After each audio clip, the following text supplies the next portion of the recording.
નમસ્તે મિત્રો, સ્વાગત છે આપનું આઈ એમ ગુજરાતના અમેરિકા સ્પેશિયલ બુલેટિનમાં. આજે જોઈશું ગ્રીન કાર્ડ લેવાના ચક્કરમાં ફેક મેરેજ કરી બરાબરના ફસાઈ ગયેલા એક ગુજરાતીની કહાની. જાણીશું કે યુએસમાં ઇલીગલી રહેતા લોકો માટે ડ્રાઈવ કરવું ખૂબ જ રિસ્કી કેમ બની ગયું છે, અને જોર્જિયાની 19 વર્ષની એક છોકરી સાથે શું થયું કે હવે તેને ડિપોર્ટેશનમાં નાખી દેવાય છે. તેમજ જોઈશું કે અમેરિકાની કોર્ટે કેમ એવું કહેવું પડ્યું કે ટ્રમ્પ સિટીઝન્સને પણ ડિપોર્ટ કરી શકે છે. અને આ સિવાય અમેરિકા ભણવા ગયેલા અને હાલ ડિપોર્ટેશનની રાહ જોઈ રહેલા એક ગુજરાતીના સમાચાર, તેમજ યુકેમાં ઇમિગ્રેશનમાં ધરખમ કાપ મૂકવા માટે શું કરવા જઈ રહી છે ત્યાંની સરકાર, તેની વિગતો આજના આ બુલેટિનમાં. ઇલીગલી અમેરિકા જતા અને ત્યાં રહેતા ગુજરાતીઓ માટે લીગલ થવાના ઓપ્શન્સ આમે ખૂબ જ ઓછા હોય છે, અને તેમાં હવે ટ્રમ્પની સરકારમાં જે વધ્યા ઘટ્યા 3 ઓપ્શન્સ હતા તે પણ લગભગ બંધ થઈ ગયા છે. ગ્રીન કાર્ડ માટે કરાતા ફેક મેરેજમાં પણ કંઈક આવું જ થતું હોય છે, અને તેમાં પોતાની બુદ્ધિ ચલાવીને એક અમેરિકન સિટીઝન છોકરી સાથે પરણી ગયેલો ગુજરાતી હવે ઘણો લાંબો ફસાયો છે. આઈ એમ ગુજરાતને મળેલી માહિતી અનુસાર પહેલા ન્યુયોર્કમાં રહેતો અને હાલ શિકાગો શિફ્ટ થયેલો મહેસાણાનો રોનક 2022માં જમીન વેચીને અમેરિકા ગયો હતો. ઇન્ડિયામાં સામાન્ય જોબ કરતા રોનકના 27 વર્ષની ઉંમરે પણ લગ્ન ન થતા તેની પાસે યુએસ જવા સિવાય બીજો કોઈ ઓપ્શન પણ નહોતો. તેને એમ હતું કે યુએસમાં કોઈ ઢંગની જોબ શરૂ કર્યા પછી થોડી મૂડી હાથ પર આવી જાય એટલે પોતાનો બિઝનેસ શરૂ કરી લાઈફમાં ઠરીઠામ થઈ શકાશે. રોનકે આકરી મહેનત કરીને $50,000 જેટલી રકમ બચાવી હતી, પરંતુ 2024માં અમેરિકાની સ્થિતિ જે રીતે બદલાઈ રહી હતી તેને જોતા રોનકને લાગી રહ્યું હતું કે હવે આ દેશમાં જો શાંતિથી રહેવું હોય અને પોતાનો બિઝનેસ કરવો હોય તો લીગલ થવું પડશે. તેના માટે પહેલાં તો તેણે યુ વિઝા માટે ફેક રોબરી કરાવવાનો પ્લાન કર્યો હતો, પરંતુ તે વખતે તેની જોબ ન્યુયોર્ક સિટીમાં જ હોવાથી ત્યાં ફેક રોબરી કરાવવી મુશ્કેલ હતી, અને તેમાં જો પોતાની ચોરી પકડાઈ જાય તો રોનકને સીધા જેલમાં જવાનું થાય તેમ હતું. તેના માટે કોઈ રોનકને ન્યુયોર્ક સિટી છોડી કોઈ ગ્રામ્ય વિસ્તારમાં કે પછી નાના ટાઉનમાં જોબ શોધી લેવા માટે પણ કહ્યું હતું, પણ ન્યુયોર્કમાં સારો પગાર મળતો હોવાથી રોનક ચાલુ જોબ છોડી બીજે ક્યાંય જવા તૈયાર નહોતો. આ સિવાય યુ વિઝામાં બીજો એક પ્રોબ્લેમ એ પણ હતો કે તેના માટે અપ્લાય કર્યા બાદ ગ્રીન કાર્ડ માટે 15 વર્ષ રાહ જોવી પડે તેમ હતી, અને ત્યાં સુધી અમેરિકા છોડવું પણ અશક્ય હતું, કારણ કે રોનકનો અસાયલમનો કેસ પણ ચાલુ હતો. યુ વિઝાનું કામ ન થતાં રોનક પાસે ગ્રીન કાર્ડ માટે કોન્ટ્રાક્ટ મેરેજ કરવાનો એકમાત્ર ઓપ્શન બચ્યો હતો, અને તેણે ન્યુયોર્કના એક લોયરની સલાહ પણ લીધી હતી. તે લોયરે રોનકને સાફ શબ્દોમાં કહ્યું હતું કે ટ્રમ્પ આવે તે પહેલાં જે કરવું હોય તે ફટાફટ પતાવી દો, નહીંતર કામ નહીં થાય. આમ તો ન્યુયોર્કમાં પણ રોનક માટે પૈસા આપીને નકલી પત્ની શોધવી કોઈ ખાસ મુશ્કેલ કામ નહોતું, પરંતુ તેના માટે વિશ્વાસપાત્ર છોકરી મળવી જરૂરી હતી, જે રોનકને ન્યુયોર્કમાં નહોતી મળી રહી. આખરે ડિસેમ્બરમાં રોનકને શિકાગોમાં એક છોકરી મળી હતી, અને તેની સાથે લગ્ન કરવા માટે રોનકે શિકાગોમાં જ એક જોબ પણ શોધી લીધી હતી. ત્યારબાદ તે ન્યુયોર્ક છોડીને ત્યાં જ શિફ્ટ પણ થઈ ગયો હતો. આ ફેક મેરેજ માટે રોનકને $50,000 ચૂકવવાના હતા, અને છોકરી શોધી આપનારો તેમજ મેરેજ સહિતની બધી જ ગોઠવણ કરી આપનારો પણ એક ગુજરાતી જ હતો, જેણે એક લોયરની પણ વ્યવસ્થા કરી નાખી હતી, અને આખરે રોનકે અસલી જેવા લાગતા નકલી લગ્ન કરી લઈ તેનું પરફેક્ટ ફોટોશૂટ અને વિડીયોગ્રાફી પણ કરાવી લીધા હતા. મેરેજ કર્યા બાદ 6 મહિનામાં રોનકને ગ્રીન કાર્ડ માટે અપ્લાય કરવાનું હતું, અને હવે તેને ટ્રમ્પ આવે તો પણ કશો જ ફરક નહોતો પડવાનો. જોકે જાન્યુઆરીમાં ટ્રમ્પે પ્રેસિડેન્ટ બનતા જ ગ્રીન કાર્ડ ઇસ્યુ કરવાની પ્રોસેસને ટાઈટ કરવાનું શરૂ કરતા રોનકના તમામ પ્લાન પર પાણી ફરી વળ્યું હતું. ગ્રીન કાર્ડ માટે જે ફેક મેરેજ કરાવવામાં આવે છે તેમાં પેમેન્ટ ટુકડે ટુકડે આપવાનું હોય છે, પણ મેરેજ થઈ ગયા બાદ બધું જ પ્લાન અનુસાર થાય તે જરૂરી નથી હોતું. અત્યાર સુધી જે વચેટીઓ રોનકને ગ્રીન કાર્ડની ગેરંટી આપી રહ્યો હતો અને જે લોયરને તેનું કામ અપાયું હતું, તેણે પણ માર્ચ મહિનો આવતા સુધીમાં હાથ અદ્ધર કરી નાખ્યા હતા. પોતે ફસાયો છે તેવો અહેસાસ થતાં રોનકે આખરે ન્યુયોર્કમાં જે લોયર સાથે પહેલાં વાત કરી હતી તેનો ફરી કોન્ટેક્ટ કર્યો હતો. તેણે પણ રોનકને સાફ શબ્દોમાં કહી દીધું હતું કે મેરેજ તમે ભલે કરી લીધા, પણ હવે 4 વર્ષ સુધી ગ્રીન કાર્ડ માટે અપ્લાય કરવાનું માંડી વાળજો. રોનકના જે અમેરિકન છોકરી સાથે મેરેજ કરાવાયા છે તે એક રીતે કહીએ તો હોમલેસ ટાઈપની છે. તે હાલ રોનક સાથે જ રહે છે અને તેના પૈસે જલસા પણ કરે છે. આ મેરેજ પાછળ મહેસાણાનો રોનક પટેલ $50,000 ખર્ચી ચૂક્યો છે, અને હવે તેની નકલી પત્ની 4 વર્ષ સુધી મેરેજ ટકાવી રાખવાના બીજા $50,000 માંગી રહી છે.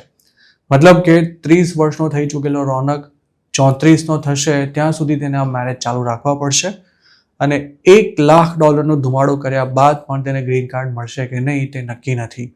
જેવું ઘણા ફેક મેરેજમાં થતું હોય છે તેમ રોનકના કેસમાં પણ હવે બ્લેકમેલિંગ શરૂ થયું છે અને રોનકની ગરજનો તેની નકલી પત્ની ભરપૂર લાભ ઉઠાવી રહી છે. રોનકનું કહેવું છે કે આ ઉપાધિમાં ફસાયેલો તે એકમાત્ર ગુજરાતી નથી. માત્ર શિકાગોમાં જ એવા ઘણા છે કે જે ગ્રીન કાર્ડ માટે ઓન પેપર મેરેજ કરી હાલ બરાબરના સલવાયા છે. તેમાં પછી સૌથી મોટી સમસ્યા એ છે કે જો નકલી પત્નીની ડિમાન્ડ પૂરી કરવામાં ન આવે તો તે ખોટા કેસમાં ફસાવી દેવાની કે પછી ઇમિગ્રેશન ઓથોરિટીને જાણ કરી દેવાની ધમકી આપતી રહે છે, જેથી ઇલીગલી અમેરિકા જઈ અને ત્યાં પાછા ફેક મેરેજ કરી અડધી મૂછ મુંડાવી ચૂકેલા રોનક જેવા લોકોને આખી મૂછ મુંડાવા સિવાય કોઈ છૂટકો જ નથી રહેતો. 2022માં અમેરિકા ગયેલા રોનકને ત્યાં 2-4 વર્ષમાં પોતાનો સ્ટોર કરવો હતો, પણ હવે 2030 સુધી તે પોતાના પગે ઊભો થઈ શકે તેમ નથી. રોનકને સૌથી મોટો અફસોસ એ વાતનો છે કે સમાજમાં સારી જગ્યાએ લગ્ન થઈ જાય તે માટે જ તે અમેરિકા ગયો હતો, પણ હવે તેને 34-35 વર્ષની ઉંમર સુધી કુંવારા જ રહેવું પડશે અને પોતાનો બિઝનેસ શરૂ કરવાનું તેનું સપનું કદાચ અધૂરું જ રહી જશે. અમેરિકાના પેન્સિલ્વેનિયાની લેન્કેસ્ટર કાઉન્ટીમાં ગયા અઠવાડિયે થયેલા એક કાર એક્સિડન્ટમાં ગુજરાતી સહિત 2 ઇન્ડિયન સ્ટુડન્ટ્સના મોત થઈ ગયા છે, જ્યારે અન્ય એક યુવક ઘાયલ થયો છે. મૃત્યુ પામનારામાં 23 વર્ષના સૌરવ પ્રભાકર અને 20 વર્ષના માનવ પટેલ ઓહાયોની ક્લેવલેન્ડ સ્ટેટ યુનિવર્સિટીના સ્ટુડન્ટ્સ હતા. પોલીસના જણાવ્યા અનુસાર મે 10ના રોજ લેન્કેસ્ટર કાઉન્ટીના પેન્સિલ્વેનિયા ટર્નપાઇક પર તેમની કાર રસ્તા પરથી નીચે ઉતરી ઝાડ સાથે અથડાયા બાદ પુલ સાથે ધડાકાભેર ટકરાઈ હતી. ન્યુયોર્ક સ્થિત કોન્સ્યુલેટ જનરલ ઓફ ઇન્ડિયાએ પણ આ ઘટના પર શોક વ્યક્ત કરતા આ દુઃખની ઘડીમાં શોકગ્રસ્ત પરિવારોને મદદનું આશ્વાસન આપ્યું છે. કોન્સ્યુલેટે એક્સ પર પોસ્ટ કરી હતી કે આ કમનસીબ ઘટના વિશે જાણીને ઘણું દુઃખ થયું, જેમાં ક્લેવલેન્ડ સ્ટેટ યુનિવર્સિટીના 2 ઇન્ડિયન સ્ટુડન્ટ્સ માનવ પટેલ અને સૌરવ પ્રભાકરના મોત થઈ ગયા છે. તેમાં વધુમાં જણાવાયું છે કે આ મુશ્કેલ સમયમાં અમારી સંવેદના અને પ્રાર્થનાઓ તેમના પરિવારજનોની સાથે છે, તેમજ કોન્સ્યુલેટ પરિવારના સંપર્કમાં છે અને તેમને શક્ય તમામ મદદનું આશ્વાસન પણ અપાયું છે. જોકે માનવ પટેલ ગુજરાતમાં ક્યાંનો છે અને તે અમેરિકન સિટીઝન અથવા રેસિડન્ટ હતો કે પછી ઇન્ડિયાથી સ્ટુડન્ટ વિઝા લઈ ભણવા ગયો હતો તેની કોઈ વિગતો નથી મળી શકી, તેમજ તેના માટે હાલ કોઈ ક્રાઉડ ફંડિંગ પણ નથી કરવામાં આવી રહ્યું અને માનવ પટેલનો કોઈ ફોટોગ્રાફ પણ આમ ગુજરાતને નથી મળી શક્યો. પેન્સિલ્વેનિયા પોલીસે આ ઘટના અંગે જણાવ્યું હતું કે અકસ્માત મે 10 શનિવારના રોજ લગભગ સવારે 7 વાગ્યાની આસપાસ ઈસ્ટ કોકેલિકો ટાઉનશીપમાં રીડિંગ ઇન્ટરચેન્જ પાસે પૂર્વની તરફ જતી લેન પર થયો હતો, જેમાં એક કારની ટર્નપાઇકથી દૂર એક ઝાડ સાથે ટક્કર થયા બાદ તે પુલ સાથે અથડાઈ ગઈ હતી. લેન્કેસ્ટર ઓનલાઈનના રિપોર્ટ અનુસાર સૌરવ પ્રભાકર કાર ચલાવી રહ્યો હતો જ્યારે માનવ પટેલ પાછળની સીટમાં બેઠો હતો. અકસ્માત થયો ત્યારે તેમની કાર એટલી સ્પીડમાં હતી કે સૌરવ અને માનવના ઘટના સ્થળે જ મોત થઈ ગયા હતા. લેન્કેસ્ટર કાઉન્ટી કોરોનર્સના રિપોર્ટમાં જણાવાયું છે કે બંનેને થયેલી ઈજા ખૂબ જ ગંભીર હોવાથી મેડિકલ ટીમ સ્પોટ પર પહોંચી તે પહેલા જ તેમણે અંતિમ શ્વાસ લઈ લીધા હતા, જ્યારે ડ્રાઈવરની બાજુની સીટમાં બેઠેલા અન્ય એક યુવકને ઘણી જ ગંભીર ઈજાઓ થઈ છે અને હાલ તે રીડિંગ હોસ્પિટલમાં સારવાર હેઠળ છે. આ રિપોર્ટમાં એવું પણ જણાવાયું હતું કે ઘાયલ વ્યક્તિની સ્થિતિ અંગે કોઈ વધુ જાણકારી નથી મળી શકી કે ન તો તેની ઓળખ જાહેર કરવામાં આવી છે. આ પહેલા એપ્રિલ 12ના રોજ પણ ટેક્સાસની ડેન્ટન સિટીમાં હિટ એન્ડ રન એક્સિડન્ટમાં આંધ્રપ્રદેશની દીપ્તિ નામની એક સ્ટુડન્ટનું યુએસમાં મોત થઈ ગયું હતું અને તેની અંતિમ વિધિ ઇન્ડિયામાં કરવામાં આવી હતી, તેમજ તેના માટે ક્રાઉડ ફંડિંગ પણ કરાયું હતું. યુનિવર્સિટી ઓફ નોર્થ ટેક્સાસમાં અભ્યાસ કરતી દીપ્તિ તેની મિત્ર સાથે ચાલતી જઈ રહી હતી ત્યારે પૂર ઝડપે આવેલી કારે તેને ટક્કર મારી દીધી હતી. તેવી જ રીતે નીલમ શિંદે નામની અન્ય એક ઇન્ડિયન સ્ટુડન્ટનું પણ કેલિફોર્નિયામાં એક્સિડન્ટમાં મોત થઈ ગયું હતું. નીલમ ચાલી રહી હતી ત્યારે ફૂલ સ્પીડ પર આવતી એક ગાડીએ તેને અડફેટે લેતા તેને ખૂબ જ ગંભીર ઈજા થઈ હતી. સારવાર દરમિયાન નીલમ કોમામાં સરી પડી હતી અને અકસ્માત થયાના 15 દિવસ બાદ તેણે અમેરિકામાં જ અંતિમ શ્વાસ લીધા હતા. અમેરિકામાં હાલના દિવસોમાં ઇલીગલ ઇમિગ્રન્ટ્સને પકડવા માટે વર્ક પ્લેસ પર રેડ કરવાની સાથે સાથે ટાર્ગેટેડ રેડ્સ પણ કરાઈ રહી છે. જોકે સૌથી વધુ ઇલીગલ ઇમિગ્રન્ટ્સ ટ્રાફિક સ્ટોપ દરમિયાન પકડાઈ રહ્યા છે.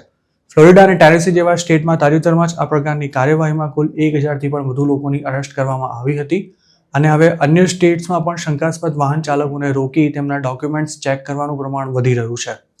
તેમાં જોર્જિયામાં હાલમાં જ બનેલી એક ઘટના યુએસમાં રહેતા કોઈ પણ અનડોક્યુમેન્ટેડ ઇમિગ્રન્ટ માટે એક સબક સમાન છે.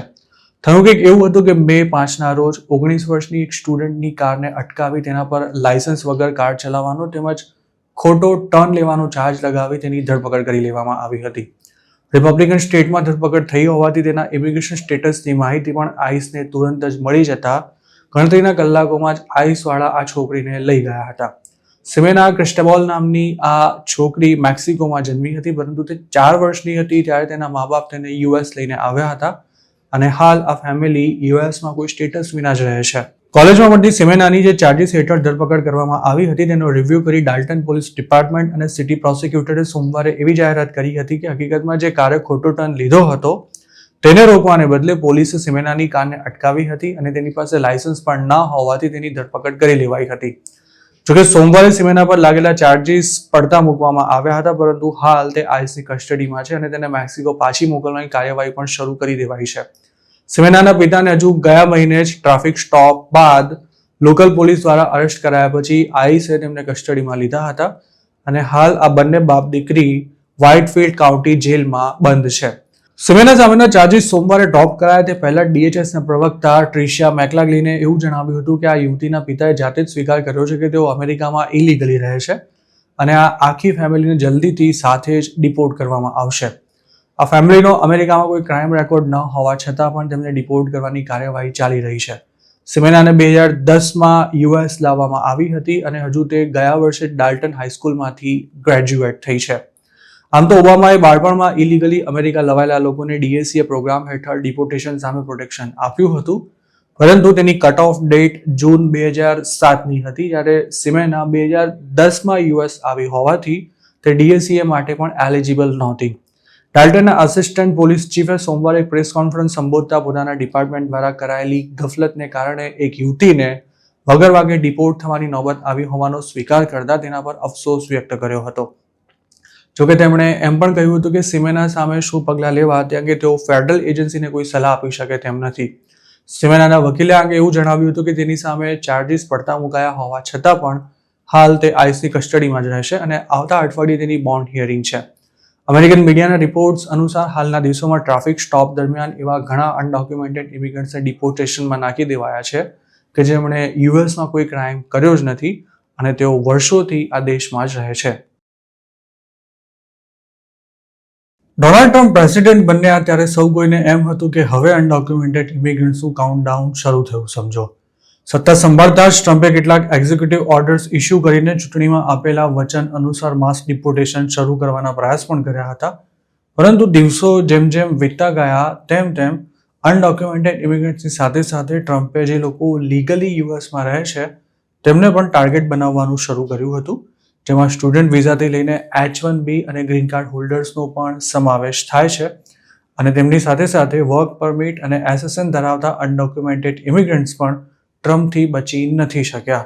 જોકે હાલ ટ્રમ્પને આ જ મામલે કેટલાક કાયદાકીય પ્રશ્નોનો પણ સામનો કરવો પડી રહ્યો છે અને અમુક કેસમાં તો કોર્ટ્સ તેમની ખૂબ જ આકરા શબ્દોમાં ઝાટકણી પણ કાઢી રહી છે. કોઈને પણ ન ગાંઠતા ટ્રમ્પ પોતાની મનમાની સામે આકરું વલણ અપનાવતી કોર્ટ્સને પણ ટાર્ગેટ કરી રહ્યા છે, તેમજ કાયદા અને બંધારણની જોગવાઈની વિરુદ્ધ જઈને તેઓ જે હાથમાં આવે તેને અમેરિકાથી ડિપોર્ટ કરી દેવા માંગે છે. જોકે હવે કેટલાક ફેડરલ જજે ટ્રમ્પની ઇમિગ્રેશન પોલિસી પર ટકોર કરતા એવું જણાવ્યું છે કે ટ્રમ્પે શરૂ કરેલું માસ ડિપોર્ટેશન આવનારા દિવસોમાં યુએસ સિટીઝન્સ સુધી પણ પહોંચી શકે છે. આ જજીસનું કહેવું હતું કે અમેરિકાનું બંધારણ આ દેશમાં રહેતા દરેક વ્યક્તિને તેનું ઇમિગ્રેશન સ્ટેટસ ધ્યાનમાં રાખ્યા વિના અમુક પ્રકારના બંધારણીય હક આપે છે, જેના હેઠળ સુનાવણીનો ચાન્સ આપ્યા સિવાય કોઈ પણ ઇમિગ્રન્ટને ડિપોર્ટ ન કરી શકાય. પોલિટિકોના એક રિપોર્ટ પ્રમાણે અમેરિકાની અલગ અલગ કોર્ટ્સમાં ડેમોક્રેટ્સ કે પછી રિપબ્લિકન્સ દ્વારા અપોઇન્ટ કરાયેલા જજ કોઈ પ્રોસેસ વિના જ લોકોને ડિપોર્ટ કરવાની ટ્રમ્પની આપખુદશાહી સામે લાલ બત્તી ધરી રહ્યા છે, જેમાં કેટલાક જજની નિમણૂક તો ખુદ ટ્રમ્પે જ પોતાની પહેલી ટર્મ દરમિયાન કરી હતી. આ જજોની એવી પણ વોર્નિંગ છે કે ટ્રમ્પ હાલ જેવું અનડોક્યુમેન્ટેડ ઇમિગ્રન્ટ સાથે કરી રહ્યા છે તે કાલે સિટીઝન્સ સાથે પણ થઈ શકે છે. કોર્ટ્સનું કહ્યું છે કે અમેરિકાના બંધારણના 5મા અમેન્ડમેન્ટ અનુસાર કોઈ પણ વ્યક્તિને કાયદાકીય કાર્યવાહીને અનુસર્યા વિના જીવન જીવવાથી, સ્વતંત્રતાથી અને પ્રોપર્ટીથી વંચિત ન કરી શકાય. આ જોગવાઈમાં જે વ્યક્તિનો ઉલ્લેખ કરાયો છે તે અમેરિકાની ધરતી પર રહેતા તમામ લોકો છે અને બંધારણમાં જણાવ્યા અનુસાર ઇમિગ્રેશન સ્ટેટસને ધ્યાનમાં લીધા વિના જ સરકારે ફરજિયાતપણે તમામ લોકોને ટ્રાયલનો હક પણ આપવો જોઈએ, જેમાં ડિપોર્ટેશનનો સામનો કરી રહેલા અનડોક્યુમેન્ટેડ ઇમિગ્રન્ટ્સનો પણ સમાવેશ થાય છે. અમેરિકાની સુપ્રીમ કોર્ટે પણ 1993માં અંગેના એક કેસના જજમેન્ટમાં જણાવ્યું હતું કે ડિપોર્ટેશન પ્રોસેસમાં પણ ટ્રાયલનો હક આપવો જ પડે અને અનડોક્યુમેન્ટેડ ઇમિગ્રન્ટ્સને તેનાથી વંચિત ન રાખી શકાય. રિચમન્ડની ફોર્થ સર્કિટ કોર્ટ ઓફ અપીલ્સના જજ જે હાર્વે વિલ્કિન્સને આ મામલે સરકારને આડે હાથ લેતા એવું જણાવ્યું હતું કે જો સરકાર એવો દાવો કરશે કે તેની પાસે કોઈ પણ ઇમિગ્રન્ટને ટ્રાયલનો રાઇટ આપ્યા વિના જ તેને ડિપોર્ટ કરી દેવાની સત્તા છે, તો પછી કાલે ઉઠીને સિટીઝન્સ સાથે પણ આવું કંઈ નહીં થાય તે વાતની શું ગેરંટી છે? ડોનાલ્ડ ટ્રમ્પ માસ ડિપોર્ટેશનમાં કોર્ટ્સને બાયપાસ કરવાની સાથે પોતાના કોઈ પણ એક્ઝિક્યુટિવ ઓર્ડરને જો કોર્ટમાં ચેલેન્જ કરવામાં આવે તો કોર્ટ તેના પર રાષ્ટ્રવ્યાપી પ્રતિબંધ ન મૂકી શકે તેવું પણ કંઈક કરવાની ફિરાકમાં છે. તેમણે સત્તા સંભાળતા જ બર્થ રાઇટ સિટીઝનશિપ પર પ્રતિબંધ મૂકતા જે એક્ઝિક્યુટિવ ઓર્ડર પર સાઇન કરી હતી તેને કોર્ટમાં ચેલેન્જ કરવામાં આવ્યો છે અને હવે સુપ્રીમ કોર્ટ આ મામલાની સુનાવણી કરવાની છે. જોકે તેમાં સુપ્રીમ કોર્ટના નામે ટ્રમ્પ ફેડરલ કોર્ટ્સ પર લગામ કસવા માંગે છે. ડોનાલ્ડ ટ્રમ્પે એલિયન એનિમીઝ એક્ટ હેઠળ આડેધડ ડિપોર્ટેશન શરૂ કર્યું ત્યારે પણ મામલો સુપ્રીમ કોર્ટ સુધી પહોંચી જતા સરકારને આ કાયદો ચાલુ રાખવાની છૂટ તો અપાઈ હતી, પરંતુ સાથે જ કોર્ટે એવી પણ તાકીદ કરી હતી કે આ એક્ટ હેઠળ ગમે તે ડિપોર્ટીને હિયરિંગની તક આપવી જ પડશે. જોકે ટ્રમ્પનો એવો મુદ્દો છે કે અમેરિકામાં રહેતા 1 કરોડથી પણ વધુ ઇલીગલ ઇમિગ્રન્ટ્સને જો હિયરિંગની તક મળી તો માસ ડિપોર્ટેશન 200 વર્ષે પણ પૂરું નથી થવાનું. અને સાથે જ તેમની એવી પણ દલીલ છે કે બાઇડને પોતાની પોલિસી દેશને જે નુકસાન કર્યું તે ભૂલને તાત્કાલિક સુધારવાની પણ જરૂર છે. અમેરિકામાં પાર્સલ કાંડમાં ઝડપાયેલા એક ગુજરાતી સ્ટુડન્ટને આઈસ દ્વારા ડિપોર્ટ કરવાની કાર્યવાહી શરૂ કરવામાં આવી છે. વેદાંત ભૂપેન્દ્રભાઈ પટેલ નામના આ 25 વર્ષના સ્ટુડન્ટની મિશિગન પોલીસ દ્વારા ધરપકડ કરવામાં આવી હતી. તેના પર એક કપલ પાસેથી $50,000 પડાવવાના સ્કેમમાં સામેલ હોવાનો આરોપ છે. મિશિગનના લોકલ મીડિયા રિપોર્ટ્સ અનુસાર વેદાંતને આઈસના કહેવા પર હાલ કસ્ટડીમાં રાખવામાં આવ્યો છે અને તેને ડિપોર્ટ કરવાની કાર્યવાહી શરૂ થઈ ગઈ છે. જે કપલ પાસેથી વેદાંતે પૈસા કલેક્ટ કર્યા હતા તે મિશિગનની શેલ્બી ટાઉનશીપમાં રહે છે. એક લોકલ ન્યૂઝ ચેનલ સાથે વાત કરતા આ વ્યક્તિએ જણાવ્યું હતું કે તેમને એક ઈમેલ મળ્યો હતો જેમાં તેમને ગીક સ્ક્વોડના સબસ્ક્રિપ્શન પેટે મોટી રકમ ચૂકવવાની થાય છે તેવું જણાવાયું હતું. આ ઈમેલમાં એક ફોન નંબર પણ અપાયેલો હતો જેના પર વિક્ટીમે ફોન કરતા તેમની સાથે વાત કરનારા વ્યક્તિએ એવું જણાવ્યું હતું કે આ ચાર્જિસ હટાવવામાં પોતે તેમની મદદ કરી શકે છે, પરંતુ તેમને અન્ય ચાર્જિસ પેટે બીજા $50,000 પણ ચૂકવવાના થાય છે. જોકે પોતે આવી કોઈ સર્વિસ લીધી જ નથી તેવું વ્યક્તિમે જણાવ્યું ત્યારે ફોન પર વાત કરનારાએ તેમને એવું કહ્યું હતું કે તેમણે અશ્લીલ વેબસાઇટ્સના સબસ્ક્રિપ્શન લીધા છે અને તેના માટે આ રકમ ચૂકવવાની બાકી છે. ત્યારબાદ વિક્ટીમને એવી ધમકી પણ આપવામાં આવી હતી કે જો તમારે જેલમાં ન જવું હોય તો $50,000 કેશ તૈયાર રાખો. સ્કેમર્સ વિક્ટીમ સાથે સતત કોન્ટેક્ટમાં હતા અને તેમને શું કરવાનું છે તેમજ શું નથી કરવાનું તે સમજાવી રહ્યા હતા. તેમને એવું કહેવાયું હતું કે બેંક અકાઉન્ટમાંથી $50,000 વિથડ્રો કરી લો, તે તમારી પાસેથી કલેક્ટ કરીને સરકારની કસ્ટડીમાં મૂકી દેવાશે અને થોડા દિવસોમાં તમને આ રકમ પાછી મળી જશે. પરંતુ જો આમ ન કર્યું તો પૈસા પાછા નહીં આવે અને મોટી પ્રોબ્લેમ પણ થશે. આ વાત સાંભળીને ડરી ગયેલા વિક્ટીમ કપલે પહેલા તો બેંક અકાઉન્ટમાંથી $30,000 વિથડ્રો કર્યા હતા અને પછી તેઓ બીજી બેંકમાં જઈને ત્યાંથી પણ પોતાના અકાઉન્ટમાંથી $20,000 લઈ આવ્યા હતા. ટોટલ $50,000 કલેક્ટ થઈ ગયા બાદ સ્કેમર્સે તેમને એવું કહ્યું હતું કે FBI નો એજન્ટ તમારા ઘરે આવીને આ પૈસા લઈ જશે. ત્યારબાદ વેદાંત પટેલ આ કપલના ઘરે પૈસા લેવા માટે ગયો હતો અને કેશથી ભરેલું પાર્સલ કલેક્ટ કર્યા બાદ સ્કેમર્સે તે પોતાને મળી ગયું હોવાનું પણ વિક્ટીમ સાથે કન્ફર્મ કર્યું હતું. $50,000 આપી દીધા બાદ વિક્ટીમ્સને બીજો એક ઈમેલ મળ્યો હતો જેમાં તેમની પાસેથી $1 લાખ ની ડિમાન્ડ કરવાની સાથે સાથે આ અંગે બીજા કોઈને પણ વાત ન કરવાની પણ વોર્નિંગ અપાઈ હતી. જોકે ત્યારે વિક્ટીમને મામલો શંકાસ્પદ લાગ્યો હતો અને જે બેંકમાં તેમનું અકાઉન્ટ હતું તેણે પણ તેમને પોલીસનો સંપર્ક કરવાની સલાહ આપી હતી. આ મેટરમાં એપ્રિલ 5ના રોજ પોલીસ રિપોર્ટ ફાઇલ થયા બાદ એપ્રિલ 30ના રોજ વેદાંત પટેલને ટ્રેક કરી લઈ તેની ઓહાયોના ટોલેડો એરિયામાંથી ધરપકડ કરી લેવામાં આવી હતી અને ત્યાંથી તેને મિશિગન લવાયો હતો. વેદાંતને મે 5ના રોજ કોર્ટ સમક્ષ હાજર કરાયો હતો જ્યાં તેના પર $1 લાખનો કેશ બોન્ડ મૂકવામાં આવ્યો હતો. જોકે તેણે જે $50,000 પડાવ્યા હતા તે રિકવર નથી કરી શકાયા. પોલીસનું માનવું છે કે વેદાંતે આ રકમ ઇન્ડિયા મોકલી દીધી હોઈ શકે છે.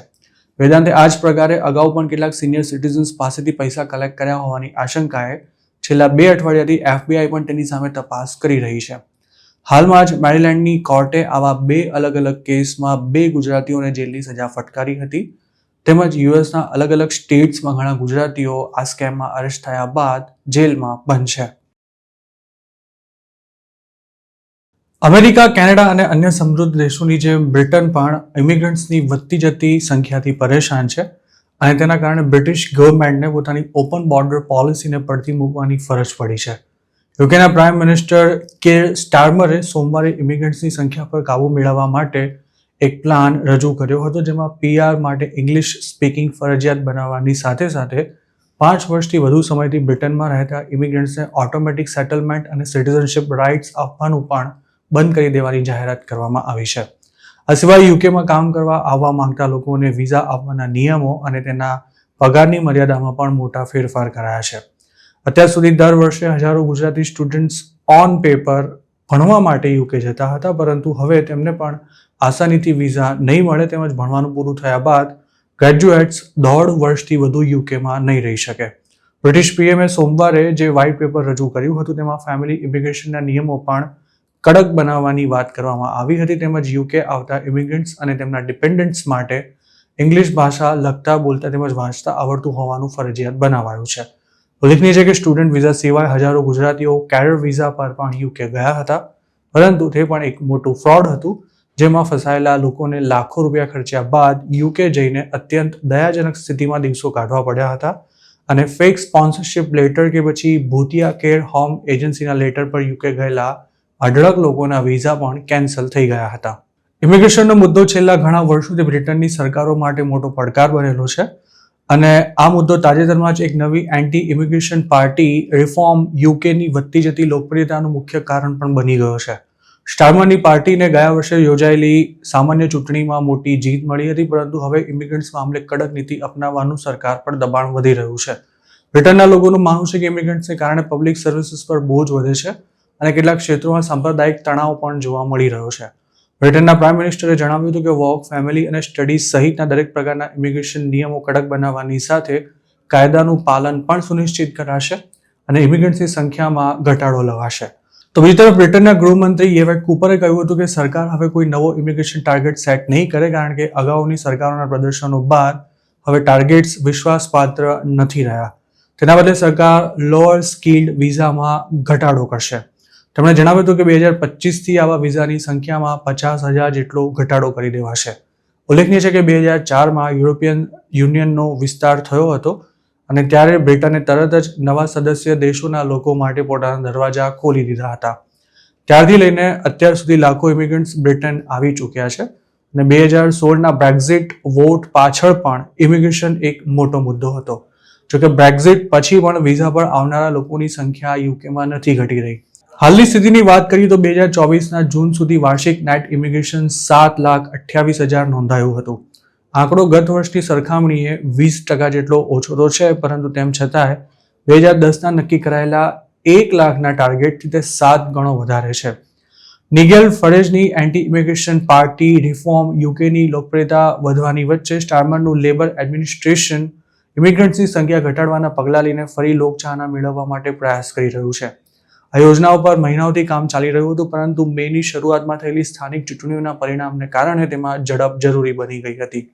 આ ચૂંટણીઓમાં લેબર પાર્ટીએ પોતાની 2/3 સીટ્સ ગુમાવી હતી અને રિફોર્મ પાર્ટીએ ઘણી સીટો જીતી લઈ પહેલીવાર લોકલ કાઉન્સિલ પર કંટ્રોલ મેળવી લીધો છે. બ્રિટન જેવા દેશમાં 7 વર્ષ કરતાં પણ ઓછા સમય પહેલા બનેલી પાર્ટી માટે આ બાબત ઘણી જ આશ્ચર્યજનક કહી શકાય તેવી છે.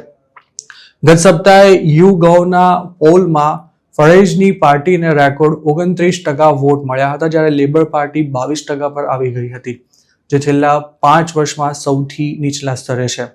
આ ઉપરાંત YouGovના પોલમાં એવી વાત પણ સામે આવી હતી કે લગભગ 49% બ્રિટિશ નાગરિકોનું માનવું છે કે ઇકોનોમી પછી ઇમિગ્રેશન દેશનો સૌથી મહત્વપૂર્ણ મુદ્દો છે. યુકેમાં આગામી સામાન્ય ચૂંટણી હજુ 2029માં થવાની છે, પણ રિફોર્મ યુકે પાર્ટીના વધતા પ્રભાવથી જેમને પહેલેથી જ પોતાની સીટ ગુમાવવાનો ડર છે તેવા લેબર પાર્ટીના સાંસદો ચિંતામાં મુકાઈ ગયા છે. તો મિત્રો, આ હતા અમેરિકાના આજના મુખ્ય સમાચાર. આપને જો મારી રજૂઆત પસંદ આવી હોય તો આ વિડીયોને લાઇક અને શેર કરવાનું તેમજ આઈ એમ ગુજરાતની યુટ્યુબ ચેનલને સબસ્ક્રાઇબ કરવાનું ભૂલશો નહીં, કારણ કે આ ચેનલ પર આપને મળશે અમેરિકામાં રહેતા ગુજરાતીઓ માટેના મહત્વના સમાચાર અને તે પણ આપની પોતાની ભાષામાં.